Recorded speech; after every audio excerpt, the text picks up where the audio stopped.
Bonjour et bienvenue à cet épisode du Whisky Brunch. Aujourd'hui, on fait le tour de la distillerie Lokranza qui font les produits d'Aran. Slanjava!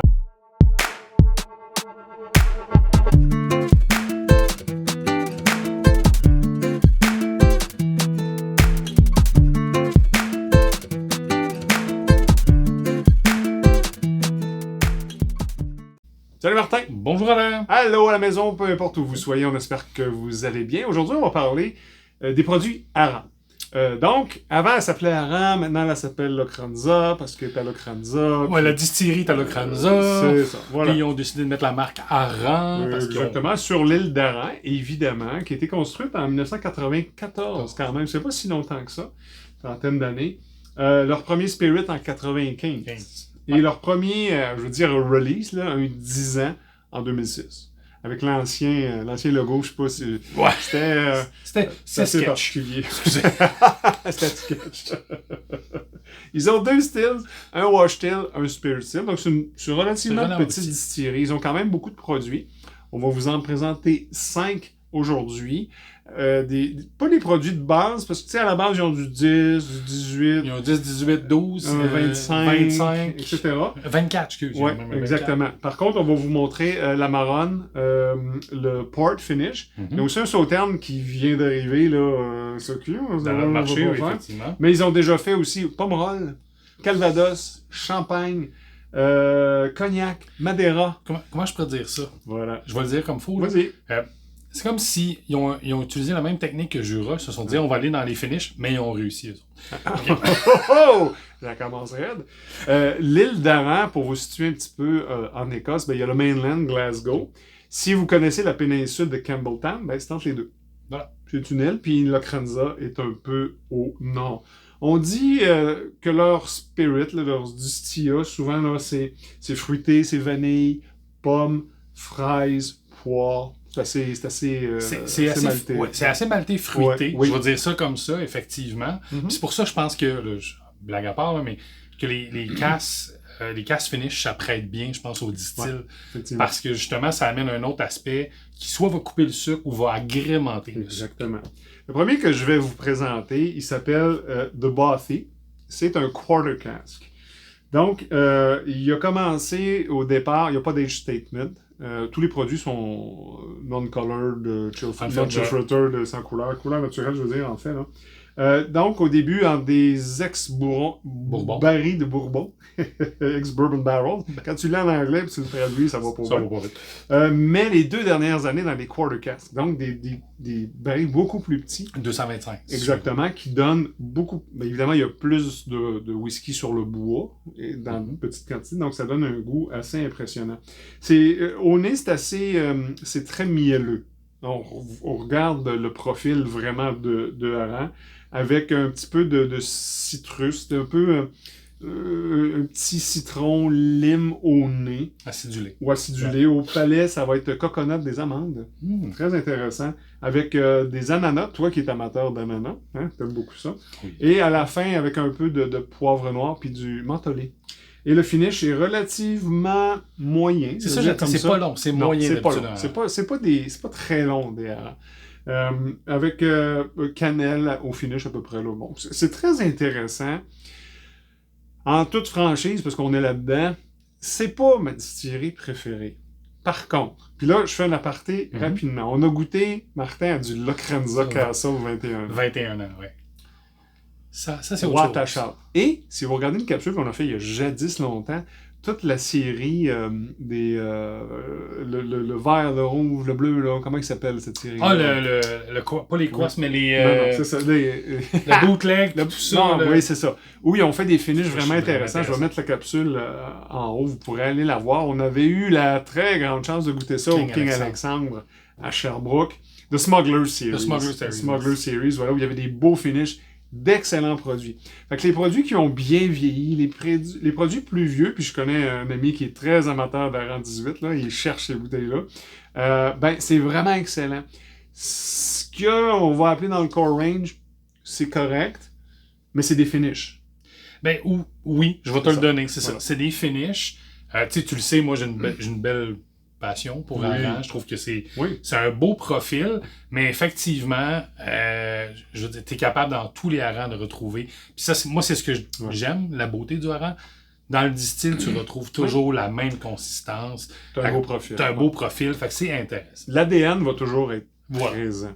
Donc, le Bati, Quarter Cask, on parle de 102$ à la SAQ, 56,2% d'ABV, évidemment, sans colorant et non-chill filter. Martin, tu nous présentes ton premier produit. Bien, je vais vous présenter le Peated, je vais l'appeler comme ça chez Aran, qui est excusez mon expression, le Monsieur Moore. C'est pas très bon. Puis dans le fond, le Monsieur Moore, c'est le nom d'un bug de peat près du château de Locranza. Donc le peat est vraiment local de l'île d'Aran. C'est la dernière fois que vous allez trouver un produit Aran peated. Because leur petit distillisseur qui s'appelle Lag va s'occuper maintenant des produits peated. Exactement. Donc si jamais vous voyez une bouteille, ben si c'est là, c'est quand même une belle article. Il n'y en aura plus. Unchill, non-colored, comme tu as parlé, Alain. Pour moi, au nez, là, c'est très hearty. Le peat vient vraiment le chercher. On a un beau poivre, c'est mélangé au malt. Fait que c'est très, je vais dire céréalier, je vais dire ça comme ça. Mais l'aspect du citron, le petit côté mielleux, comme tu dis, de hareng, on le retrouve malgré tout. Mais on a... C'est pas vraiment un peat. Moi, je trouve que c'est plus une fumée. C'est une fumée, oui. Je vais l'appeler comme ça. Et c'est intéressant. On y a goûté à quelques reprises. Et c'est un beau produit. Un beau produit. C'est pas très non, onéreux. On parle d'un ABV de 46%, 91 et 75 dans notre marché à la SAQ. C'est quand même abordable. C'est pas très cher. En bouche... Oui, là, je vais te le donner, c'est l'aspect tropical classique d'Aran. L'ananas, l'espèce de petit côté grassy, herbe fraîche coupée, peu importe comment vous le voyez. La fumée du peat. Donc, encore une fois, je dis plus la fumée versus le peat. Exactement. C'est ça qui est intéressant. Smoky, not peated. Voilà. Puis, le fini, ben oui, c'est médium, comme l'ensemble des harengs. C'est très acidulé. Moi, oui, je retrouve mon ananas, mon litchi un petit peu. Le côté tropical. Donc, c'est vraiment intéressant en bouche. Puis, ben écoutez, je la tête, ma bouteille, parce que je le sais qu'il n'y en aura plus. Exact. Donc, si jamais vous en voyez passer le Whisky Brunch, vous me faites un signe. Et les lags commencent à être disponibles. Il n'y en a pas beaucoup, j'en ai pas vu SAQ, ou s'il y en a eu, elle est passée très rapidement. Elle est passée très rapidement, petite quantité. Voilà. Puis dans le ROC, ben, probablement qu'on en trouve. Merci, Martin. Je vais aller vers le premier produit, c'est un finish. C'est l'Amarone. J'avais de très belles expectatives pour ça, Martin. La faute. Non, je sais, c'est toi qui me l'as vendu, entre guillemets. Pas nécessairement tu me l'as vendu, mais tu as dit, hey, achète ça.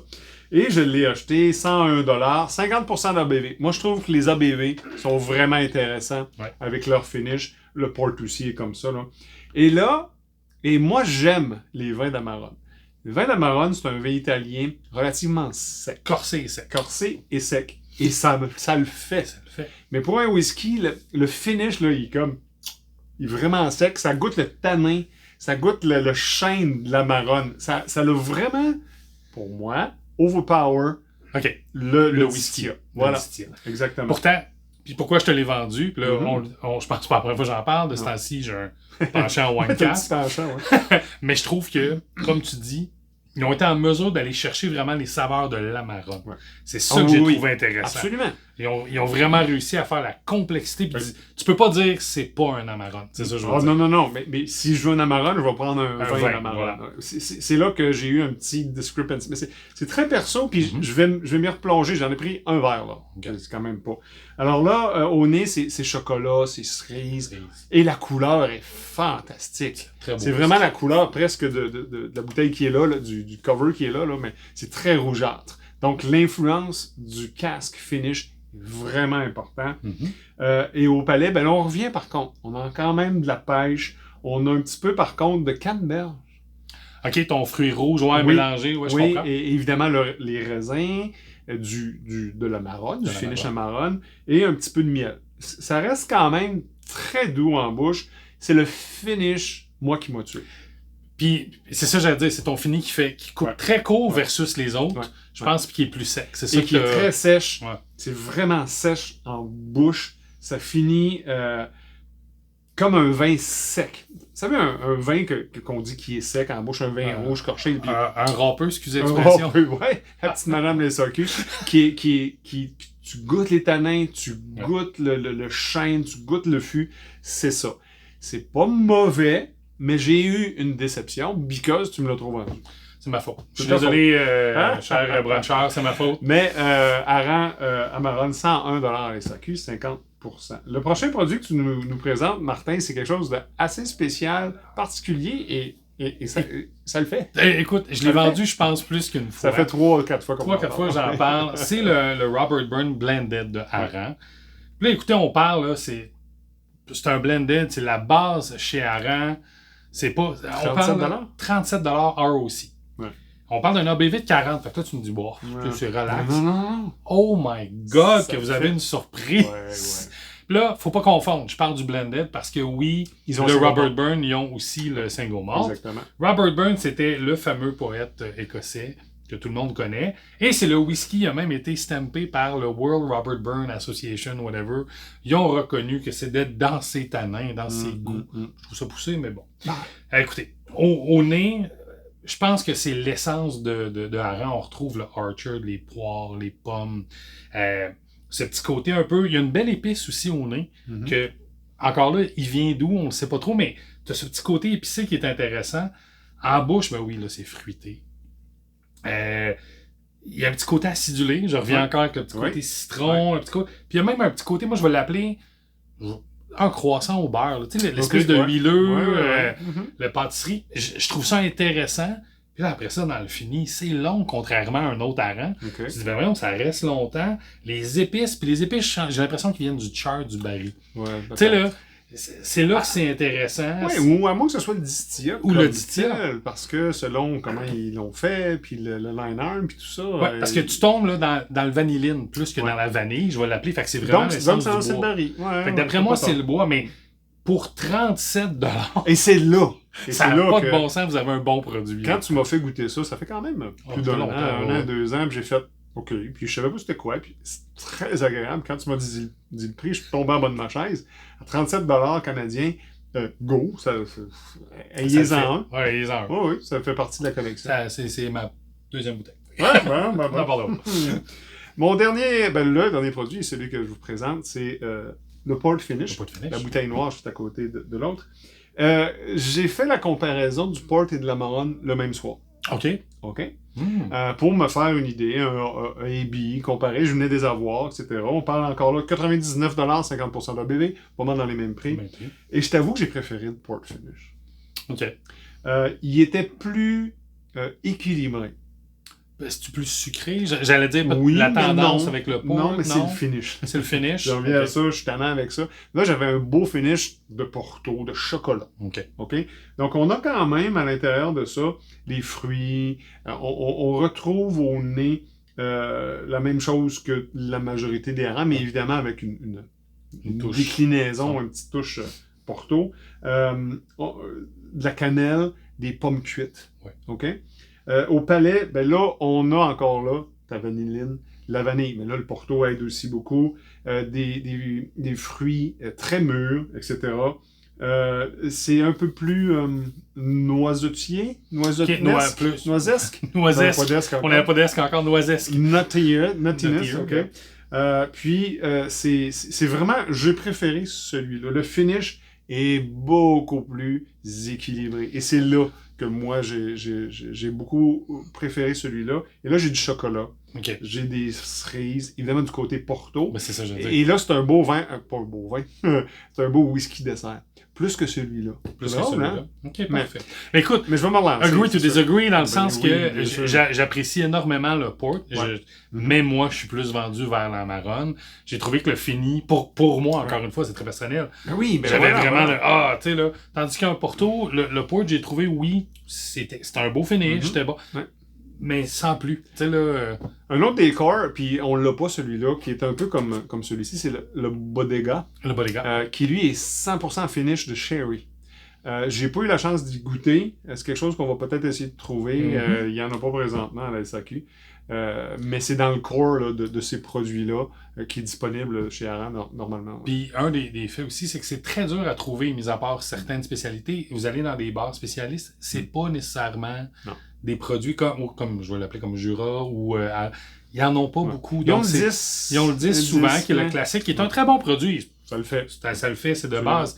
Mais quand vous tombez dans les plus complexes, ben malheureusement, c'est toujours plus dur à trouver. Effectivement, mais je te dirais, rapport qualité-prix, malgré tout, c'est des beaux finishes. C'est des beaux finishes. T'aimes ou t'aimes pas, c'est pas grave. Mais pour une centaine de dollars, no age statement, sans colorant, sans chill filter, à 50% d'ABV, oui, je suis très content d'avoir ça dans ma collection. Sur ce, merci beaucoup, Martin. Merci beaucoup. J'espère que vous avez apprécié. Laissez-nous un pouce en l'air en commentaire. Dites-nous c'est quel votre rang préféré. Je connais un gars, Max, qui va me dire tout de suite c'est quel son préféré. Et d'ici là, on vous dit Drum on!